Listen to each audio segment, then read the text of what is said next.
jauh-jauh ya, habis dari Dukcapil ngurus kependudukan. Berarti kok baru aja ya ke warga negara Indonesia ya? Baru. Sebelumnya dari mana? Sebelumnya aku sebenarnya dari Netherlands sih. Aku rasa ya semua orang bisa menggambar tapi semua orang belum tentu bisa mengekspresikan apa yang di dalam hidupnya. Anjing! Belah dadaku isinya seni semua, guys. Anjing! Nama tengahmu termasuk seni juga ya? Dimas S-nya seni. Anjing! Gambar yang pertama kali aku waktu masih kecil tuh gambar kapal yang isinya tuh stickman. Stickman. Stickman. Kayak gitu ngomongnya kayak Itu dia. Karena itu ada satu karyaku tuh yang terinspirasi kalau semua tahu tuh Donker. Merusak kesenangan, memakan diriku menculik kami. Tertawa melihat peri menjadi Intinya kok rasakan hal-hal itulah ya? Meresahkan, sangat-sangat meresahkan. Karena perempuan sendiri itu bukan objek untuk dimain-mainkan. Karena ya kita keluar dari perempuan, kita sangat membutuhkan perempuan gitu. iya benar. Apa kira-kira pengaruh terbesarmu dalam dunia kau menggambar atau berkesenian? Ada dua sih. Aku kan bukan bisa sih. Aku juga senang dalam lukis atau ilustrasi.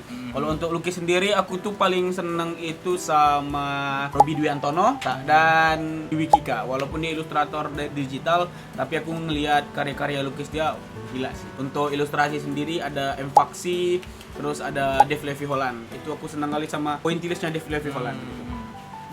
Karakteristiknya ya? Karakteristik Dev Levi Holland sendiri pun aku tengok kebanyakan ya perempuan juga gitu.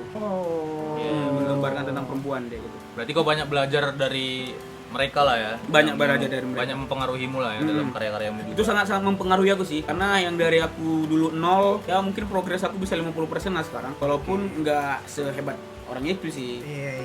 Ya, namanya juga proses kan. Kayak dia pun juga berproses juga pastinya. Pastinya.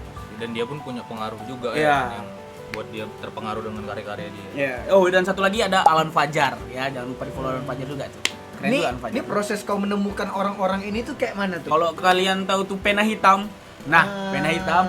Jadi pena hitam itu aku ketemu itu dari salah satu ilustrator juga. Waktu itu ilustratornya itu aku lagi nge-scroll TikTok. Terus aku ada ngeliat satu ilustrator lagi nge-live gambar. Itu namanya tuh Aquan Project. Jadi dari Aquan Project ini aku ngeliat feed Instagram dia, terus dia ada kolaborator kolaborator feed gitu. Iya. Sama pena hitam, kalau nggak salah ya, sama pena hitam. Dari situlah aku coba nelusuri pena hitam itu apa. Ternyata makin tertarik sih aku. Akhirnya dari pena hitam ini ketemu orang-orang yang jadi Benar. situ referensi kau. Iya. Oke. Proses perjalanan kau dalam membuat suatu karya itu gimana? Dari awalnya tahu apa kau ambil isu-isu sosial terlebih dahulu, terus nyari referensi-referensi. Itu kayak mana tuh? Sebenarnya kayak nggak semua itu harus tentang isu sosial. Dan juga yang ngereferensikan untuk kayak diri sendiri atau kayak aku pengen ngulik ini, aku pengen belajar tentang ini. Jadi yang paling pertama itu aku nyari referensi. Referensi yang paling gampang tuh bisa dari Instagram, artis-artis atau Pinterest sih paling awam tuh orang-orang sekarang ya Pinterest. Iya. Situ banyak sih. Kita tinggal nyari keywordnya aja, semua orang pasti dapat gitu. Jadi kalau udah dapat referensinya, ya udah kita boleh mencontoh gambar orang itu, tapi jangan plak itu. Ketiplak, Ya, plak tiplak itu gambar dia. Iya. Boleh kita kayak kita kreasikan lagi. Kita gambar, kita niru gesturnya atau kita niru tempatnya, kita gambar lagi, terus bisa kita kreasikan kayak ada gambar pohon atau gambar gimana yang perempuan nggak ada tanduk ya kita bisa buat tanduknya atau gimana pun itu. Karena sejatinya memang nggak ada yang benar-benar murni ya. Benar. Dari proses kau berkarya tadi, ada nggak hal-hal yang pernah kau terakhirnya produksi untuk secara umum atau gimana gitu? Ada sih. Jadi waktu itu aku balik ditanya sama kawan-kawan aku kayak kapan gue buat baju. Waktu itu pernah waktu lulusan SMA. Ini ada pakai bajunya nggak nih? Oh, ada pula, sayang kali ya. Maksudnya kan sekalian tuh ya kan? Itu Oke. pula, dan lupa wak pakai itu tadi. Mana tahu kan? Mana tahu ada bakal ngestok kedua kali kan, bisa sekalian dipresentasiin gitu. Jadi waktu itu tamat-tamatan SMA, aku tuh dapat job dari kawan itu untuk gambar satu karakter. Itu aku ingat itu gambar clown, gambar badut. Jadi dia itu minta tolonglah gambarkan ini di baju untuk belakang, coret-coret. Udah, rupanya gambar satu baju itu selesai, banyak juga yang tertarik dari situ. Merchandise-an lah ya. Enggak di merchandise enggak juga sih, kayak ibaratnya yang itu project berarti. custom dari kawan ya. Custom. Ya udah dari situ kayak Itu customnya apa? Fan art kah atau memang karya kau sendiri tuh yang pengen fan orang art, itu? fan art sih. Terus dari situ kayak mulai gambar. Waktu itu aku belum berani untuk produksi baju. Kayak aku mikir kayak masih biasa sih gambar aku kayak. Terus makin lama kayak makin banyak sih dorongan orang yang bilang kayak, ayolah buat baju lah, ayolah buat merchandise lah, ayolah. Udah jadi dari situ kayak ngebuat kayak, lah buat aja gitu. Untuk coba-coba, mana tahu banyak yang suka. Ya alhamdulillahnya terjual habis. Berarti sejauh kau berproses tadi sampai akhirnya kau buat produk merchandise-mu sendiri, kira-kira jauh kau berkarya nih, apa itu yang bisa kau dapat dari dunia gambar? Selain dari kau bisa buat merchandise, buat karya, terus kau makin banyak tahu referensi. Kira-kira ada nggak pelajaran lain yang kau dapatkan dari kau berkesenian?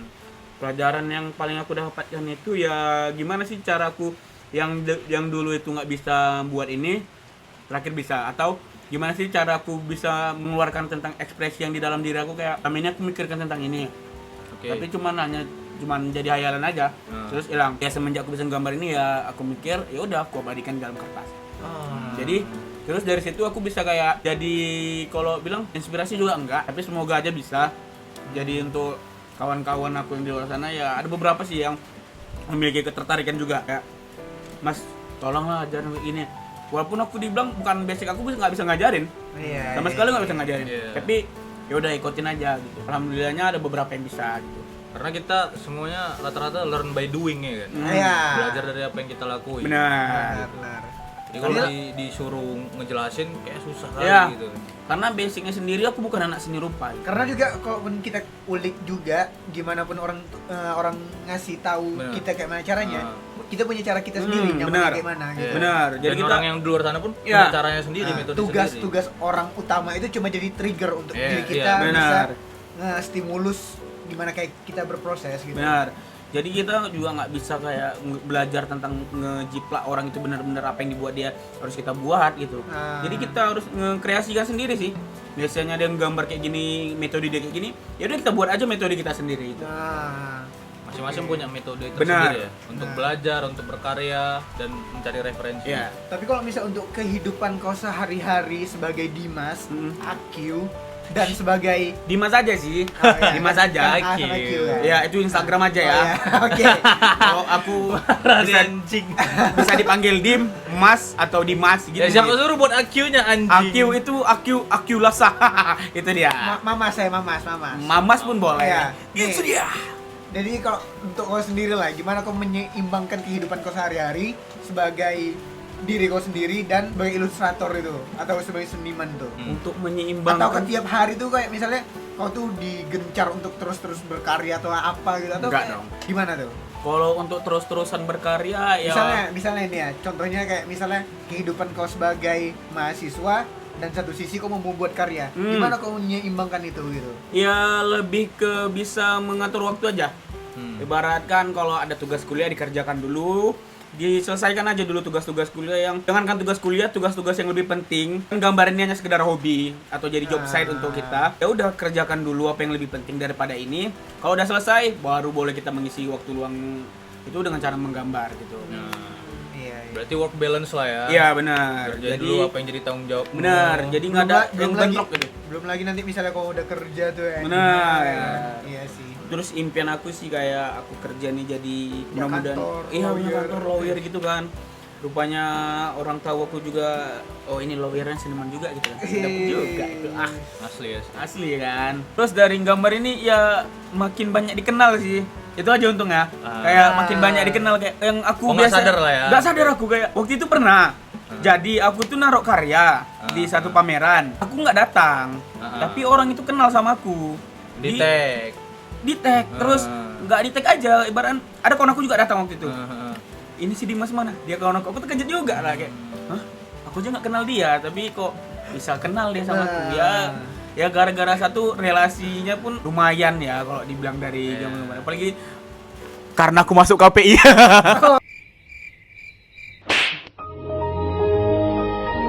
Oh itu ya. Itu dia. Masuk Itu dia. ya. Itu dia. Berarti kok cukup merasa senang ketika kau bisa dinotis dengan jalur kau berkarya. Bener. Kesenian itu. Sangat-sangat senang, apalagi sampai ada orang memfoto karya itu. Iya sih. Jadi perasaan aku kayak dihargai nih. Iya, Walaupun iya. karyanya ini dibilang belum wah, tapi ada orang yang nge-notice itu kayak achievement tersendiri ya. bener kayak Bener. aku Puas rupanya kita dia jadinya, suka. ya kan? Kerja keras yang dibuat tuh terbayarkan lah semua. Benar. Sebenarnya achievement dasar seorang seniman atau ilustrator itu di notice ya kan. Iya, Bener. Karena dari setelah di notice baru Dibeli. tuh, dibeli ada yang Itu tertarik. dia. Karena kalau nggak di notice pasti nggak ada yang tertarik. Bener. Ya. Orang notice kan pasti tertarik dengan karyanya gitu kira-kira.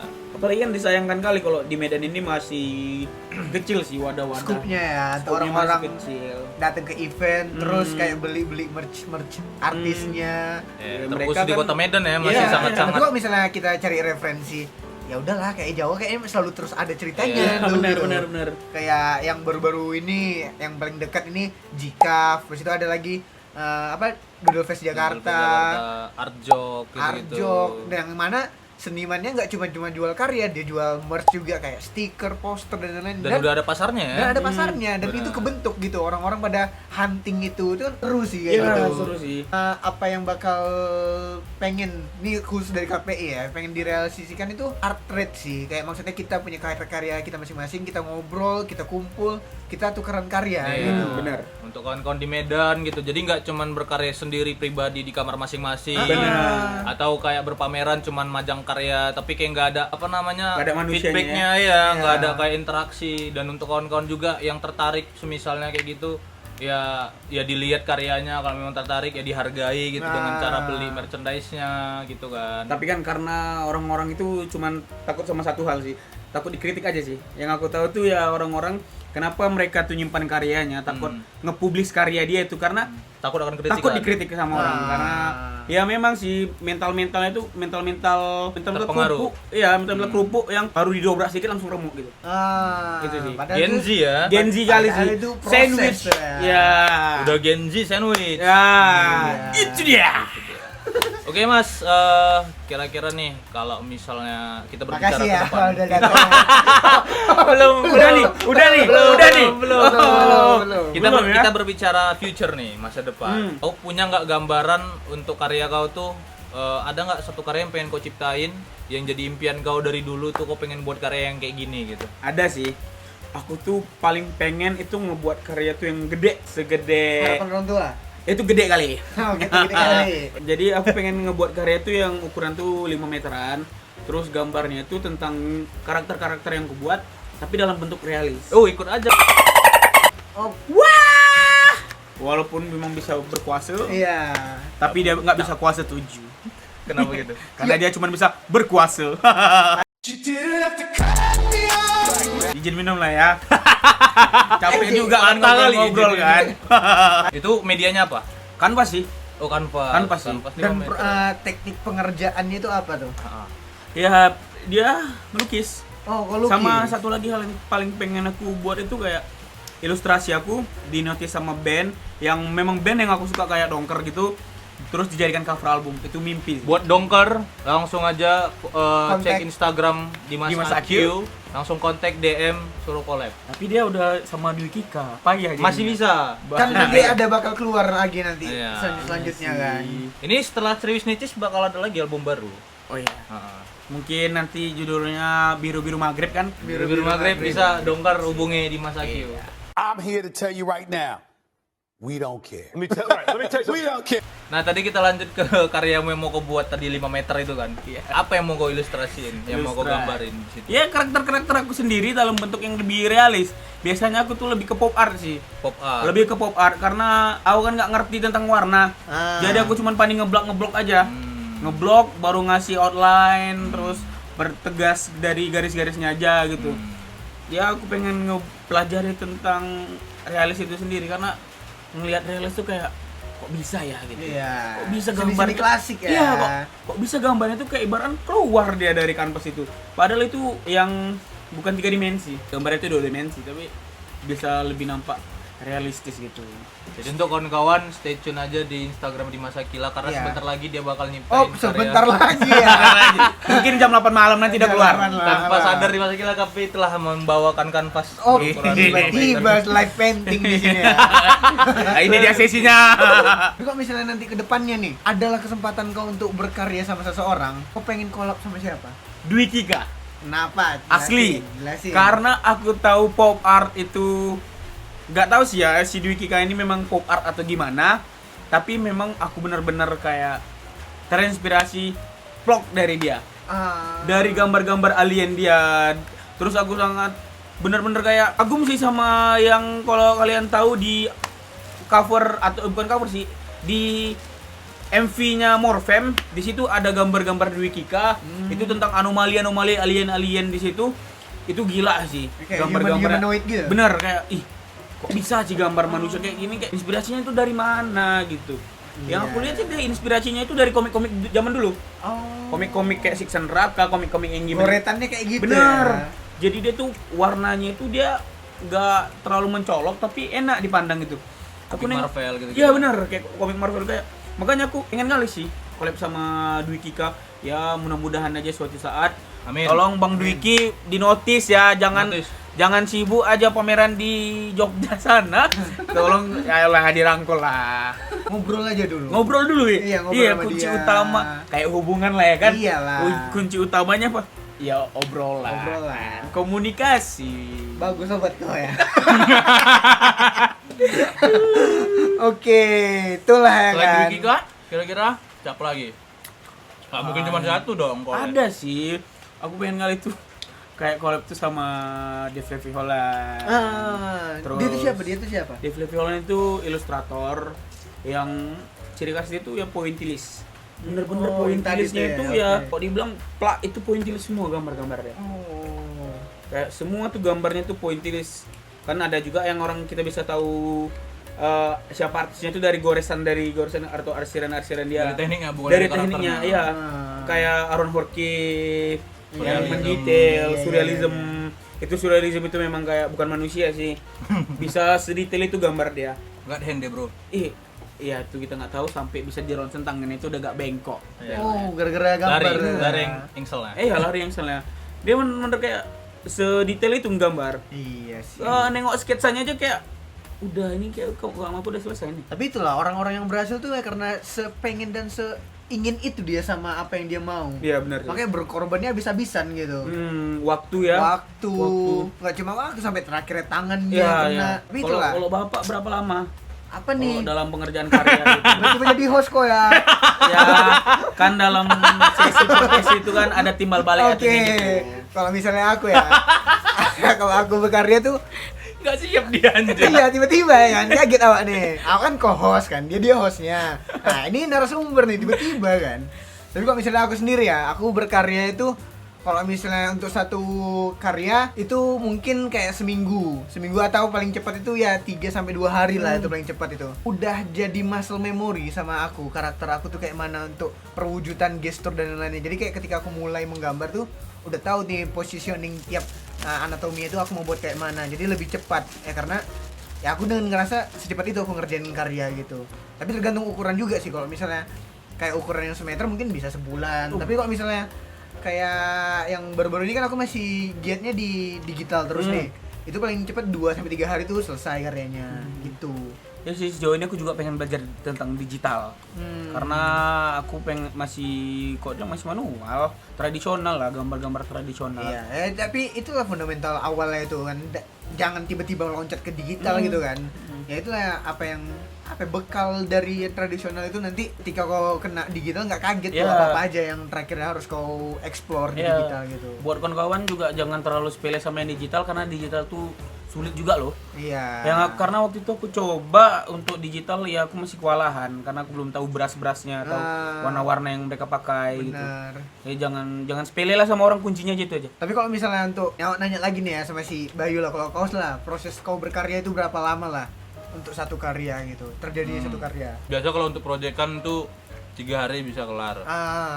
Jadi hari pertama itu matengin brief, gitu kan, konsepnya kayak gimana maunya dari si klien, diskusi lah, brainstorming di situ. Kalau misalnya apa personal, Beda-beda lah, macam-macam. Oh. Paling lama aku pernah ngerjain karya personal ya personal ya, itu bisa sebulan. sebulan tuh ya. Iya sih. Bisa sebulan aku ngerjain personal, kadang kayak nggak ke-publish kayak gitu-gitu. Ah, Karena arsip- untuk bahan latihan arsip aja, aja, oke. arsip aja. Kalau kayak kemarin tuh kayak Inktober atau Pena Hitam, mereka Oh ada ya, buat kemarin tuh ya. list yang selama sebulan gitu kan. Itu bisa 1 hari kelar gitu. Ya sih, aku salut juga sama orang yang ikut Inktober. Karena ya 1 hari itu bisa kelar tuh Di-push. gimana Ya, coba? di-push tuh ya. Iya. Aku untuk mengerjakan 1 karya aja kadang bisa 2-3 hari. Ini bisa 1 hari dalam waktu yang rutin 30 hari itu. Wah sih. Ngejarnya tuh ya. Iya sih. Konsistensi. Iya. Ya mungkin sekalian belajar-belajar juga. Aku termasuk yang ngaret juga submitnya. Jadi udah hari pertama oke ikut, 2, 3 masih ikut tuh, masih Sampai ketar hari waktunya. ke-10 udah mulai. Hari kelima udah enggak. Udah Hari kayak kelima FOMO. Kelima. Tapi enggak, tapi udah hari kelima aku tinggalin selama sebulan, udah kelar eventnya, terus aku tetap lanjutin Sampai sampai selesai. Walaupun 25 hari eventnya- aja 30 siang. Eventnya udah selesai. Walaupun eventnya udah selesai. Apa-apa juga sebenarnya. Iya. Itu kalau sama klien tuh udah dimaki-maki mampus. Marah Inktober ya, dikasih tinta ya. Untung aja Inktober. Dikasih tinta. Oke, di masa Kila, boleh lah nih pesan terakhir singkat aja di masa Kila untuk dunia Perilustrasiannya ya. dunia perilustrasian. Sayang kali ya pertemuannya singkat sekali, padahal masih banyak yang pengen aku sampaikan kepada kalian semua. Pandai gimmick kok ya. Mana tahu diundang lagi kan? Bisa. Bisa. Mungkin kayak misalnya untuk promosi-promosi selanjutnya Oke, nih. iya. Nah, itu nanti kita buka juga lah nanti section tuh kayak gitu ya. Iya. Kayak orang-orang yang mau buat promosikan karya atau pameran atau merchandise. Nah, nantilah bakal disiapin untuk section Tapi sangat-sangat itu. terbuka untuk Terbuka. kolaborasi seperti itu. Siapapun gitu. Sih, terus untuk podcast first time sih buat aku nih. Hmm. Untuk podcast kayak gini, makanya kalau ada kata-kata yang kurang sesuai sama kenyataannya, tolong untuk bukan untuk kalian dong, untuk penonton. Ya, paling nanti nih kan udah beberapa tahun kemudian Dimas jadi kan, entah 10 tahun tiba-tiba nanti ada orang iseng tuh nyelam kan. Rupanya Itu dia. ada blunder kan. Jadilah. Itu dia. Tapi kayaknya nggak saya sih tadi aku udah nyoba untuk nyamarkan kalimat itu, Bapak ini Nggak ada, dengan kok ada spontan. sempat blunder. Tolong editor di-cut ya, ditonton sampai habis di-cut atau enggak dikasih yang yo itu boleh juga. Emotional, damn it! Jangan pernah capek sih untuk mengulik-ngulik, jangan pernah lelah untuk pelajarin apa yang belum pernah kalian pelajarin, karena semua itu butuh proses, nggak semua itu bisa benar-benar jadi plug gitu. Karena apa yang kalian mau itu pasti bisa kalian dapatkan ketika kalian benar-benar coba untuk kerja keras, untuk benar-benar usaha. Semoga kedepannya bisa jadi orang yang lebih bermanfaat lagi untuk diri kalian dan dunia. Itu dia. Iya. Wah. Mantap. Oke, mungkin inilah pertanyaan terakhir nih. Bakat atau mati-matian? Pilihan ya. Bakat atau mati-matian? Ya. Lebih ke bakat sih, karena dari bakat itu bisa juga jadi mati-matian.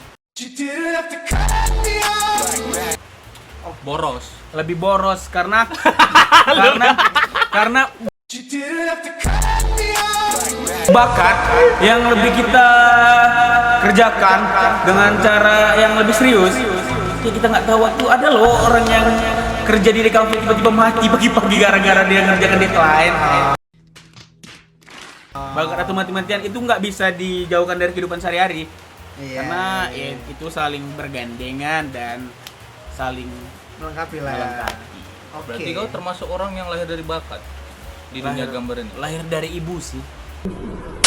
Itu aja sih. Aku Bayaknan. Aku Bigu. Aku Dimas Akila. Sampai jumpa di Noris selanjutnya. Noris ngobrol bareng artis. Bye. And this basement is a true treasure trove. I am the glob glow gab galab, the schwabble double wabble gabble flibber blabber blab. I'm full of schwibble glibber kind. I am the yeast of thoughts and minds. Schwabble dabble glibber glabber schwibble schwab glab. Hibble double shibble shabble glibber glab schwab.